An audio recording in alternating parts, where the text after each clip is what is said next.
8వ వచనం ఒకసారి చదువుతాం. FC 2:8. Page number 74. మీరు విశ్వాసము ద్వారా కృపచేతనే రక్షింపబడి ఉన్నారు.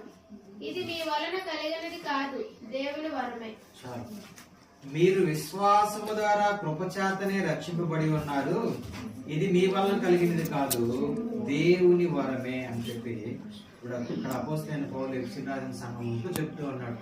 ఇక్కడ మనం ఎలా రక్షింపబడ్డాము, మన జీవితము దేవుడు మనకి రక్షణ భాగ్యమును ఎలాగిచ్చాడు అనే దాని గురించి ఇక్కడ అపోస్తలుడైన పౌలు ఎఫెసీయులకు రాసిన సంఘముకు చెప్తూ ఉన్నాడు.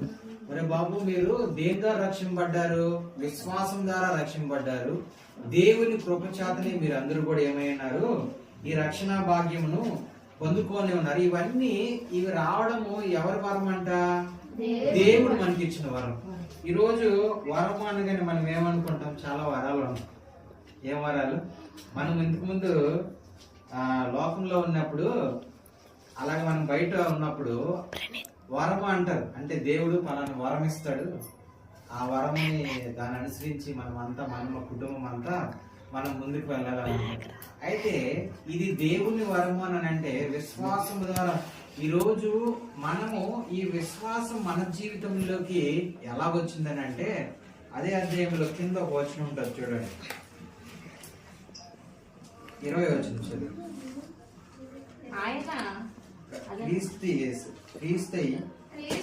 క్రీస్తు యేసే ముఖ్యమైన మూలరాయి అయి ఉండగా అపోస్తలులను ప్రవక్తలను వేసిన పునాది మీద మీరు కట్టబడి ఉన్నారు. ప్రతి కట్టడమును ఆయనలో చక్కగా అమర్చబడి ప్రభువునందు పరిశుద్ధమైన దేవాలయం ఒకటకు వృద్ధి పొందుచున్నది. ఆయనలో మీరు కూడా ఆత్మ మూలముగా దేవునికి నివాస స్థలమై ఉంటున్నటకు కట్టబడి ఉన్నారు. అయితే మనము ఇక్కడ ఒక మాట మనం జ్ఞాపకం చేసుకుంటే, ఎందుకు చదివిస్తున్నానంటే, మనము ఎవరో ఒకరు మనలో ఆ విత్తనం వేస్తే, ఏది యేసు అనే విత్తనము, ఆ విశ్వాసం అనేది మనలోకి వచ్చింది. విశ్వాసం అనేది కూడా ఇప్పుడు చూడండి, ఎంతో మంది ఉన్నారు, అందరూ రక్షింపబడలేదు. ఇప్పుడు ఇక్కడ అంటున్నాడు, విశ్వాసం ద్వారానే మీరు రక్షింపబడ్డారంటున్నారు. దేవుని కృపచేతనే రక్షింపబడ్డారని చెప్తున్నాడు. విశ్వాసము మన జీవితంలోకి రావాలంటే ఎంతో మంది ప్రయాసపడితే గాని ఆ విశ్వాసం అనేది మన జీవితంలోకి రాలేదు.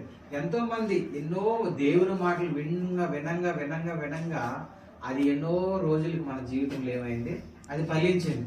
అప్పుడు చూడండి, వినటం యేసుక్రీస్తు మాటని మీరు వింటే గాని మీ జీవితంలో ఏం రాదు, విశ్వాసం రాదు. ఆయన మాట ఎప్పుడైతే